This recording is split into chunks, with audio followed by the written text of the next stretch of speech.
రాజీవ్ గాంధీ గారి వర్ధంతి సందర్భంగా గౌరవ ముఖ్యమంత్రి గారు హైదరాబాద్ నగర నడిబొడ్డున ప్రతిష్టాత్మకమైనటువంటి హిస్టారికల్ హైదరాబాద్ సిటీలో రాజీవ్ గాంధీ గారు చేపట్టినటువంటి టెక్నాలజీ విషయంలో దేశ ప్రజలకు తెలియాలి, హైదరాబాద్ ప్రజలకు తెలియాలని నగర నడిబొడ్డున ఈ యొక్క విగ్రహాన్ని పెట్టి అందరినీ ఆకర్షించే విధంగా ఏ టెక్నాలజీ గురించి ఈరోజు మాట్లాడుతున్నారో ఆ టెక్నాలజీ తెచ్చింది రాజీవ్ గాంధీ అని చెప్పడానికి ముఖ్యమంత్రి గారు నిలువెత్తు నిదర్శనాన్ని ఇక్కడ పెట్టినందుకు అందరికీ కూడా ధన్యవాదాలు తెలియజేస్తూ, ముఖ్యమంత్రి గారు అందరి తరఫున ధన్యవాదాలు తెలియజేస్తూ ఈరోజు రాజీవ్ గాంధీ గారి వర్ధంతి సందర్భంగా ముఖ్యమంత్రి గారు వారి సందేశాన్ని ఇవ్వాలని మనవి చేస్తాం. Thank you.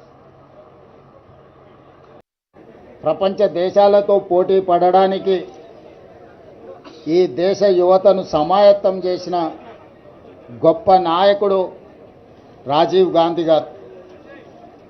రాజీవ్ గాంధీ గారు ఈ దేశం కోసం ప్రాణాలు అర్పించిన మహాత్మా గాంధీ గారి స్ఫూర్తితో, ఈ దేశ ఐక్యత కోసం, సమగ్రత కోసం ప్రాణాలు అర్పించిన శ్రీమతి ఇందిరాగాంధీ గారి యొక్క స్ఫూర్తితో ఈ దేశ అభివృద్ధిలో భాగస్వామి అవుతూ దేశ సమగ్రతను కాపాడడానికి మూడో తరం కూడా ప్రాణాలు అర్పించి ఈ దేశ సమగ్రతను కాపాడిన ఒక గొప్ప నాయకుడు రాజీవ్ గాంధీ గారు.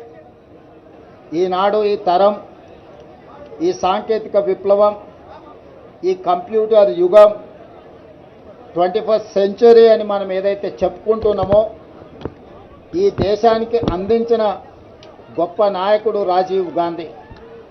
టెలికాం యుగం కానీ, కంప్యూటర్ని కానీ, ఈరోజు మన ఆర్థిక అభివృద్ధికి కారణమైన ఈ సాంకేతిక విప్లవాన్ని ఈ దేశానికి అందించిన గొప్ప దార్శనికుడు, గొప్ప నాయకుడు రాజీవ్ గాంధీ. ఇదే కాదు, మహిళల అభివృద్ధి పట్ల, మహిళలకు ఆర్థిక వెసులుబాటుతో పాటు రాజకీయాలలో సముచితమైన స్థానం ఉండాలి, కుటుంబాన్ని చక్కదిద్దే మహిళ స్థానిక సంస్థల్లో కానీ ప్రజాపాలనలో కానీ భాగస్వాములను చేస్తే దేశం వేగంగా అభివృద్ధి చెందుతుంది అని భావించి స్థానిక సంస్థల్లో ఈ దేశంలో మొట్టమొదటిసారి మహిళా రిజర్వేషన్లను తీసుకొచ్చిన గొప్ప నాయకుడు రాజీవ్ గాంధీ గారు. ఎన్నో సరళీకృత విధానాలను ముందుకు తీసుకువెళ్లాలని, ఈ దేశంలో పేదలకు సంక్షేమం అందాలని, ఈ దేశం అభివృద్ధి చెందాలని కలలు కన్న గొప్ప నాయకుడు రాజీవ్ గాంధీ. వారి స్ఫూర్తితో యూపీఏ చైర్పర్సన్గా శ్రీమతి సోనియా గాంధీ గారు తెలంగాణ రాష్ట్రాన్ని ఏర్పాటు చేయడం జరిగింది. ఆనాడు శ్రీమతి ఇందిరాగాంధీ గారు వీరమరణం పొందినప్పుడు వారు మెదక్ పార్లమెంట్ నియోజకవర్గం తెలంగాణ నుంచే ప్రాతినిధ్యం వహించడం జరిగింది.